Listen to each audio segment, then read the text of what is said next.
Kwenye gatari ya Keroka level 4 ni gobono gati ya bari banyarire kubole serikali kone kibuna nkobekirura Mario Gaise na boigo na abanyagatari gotumwase nyagatari yo obungo South Mugrango ziribana sosoro ni gaire gatambo kirikyo koboko na koni muri wense ane kuni nyagatari yingo tware bintu bitakire riko nyarwikira na kuruwa bokorere botakire kochia sawa menye bensemeyo amuno chinsemo chiri babebekaine.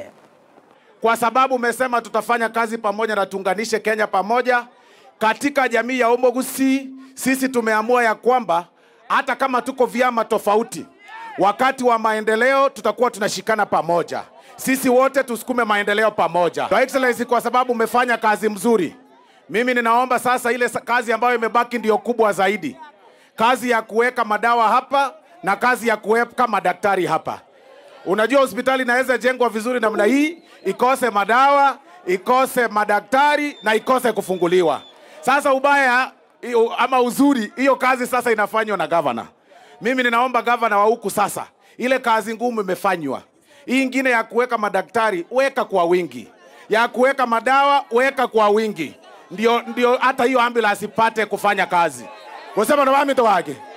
Ya mwisho kabisa, hii town yetu ya Keroka, Your Excellency. Kwanza tunashukuru vile umefanya hizi town zingine. Hii town ya Keroka, jioni wafanyikazi wakiuza huwa wanakosa lights. Tukiweka street lighting kutoka huko juu mpaka huko chini, watu wanaweza kufanya uchukuzi kwa njia mzuri wakati wanafanya kazi ya jioni. Umwaziri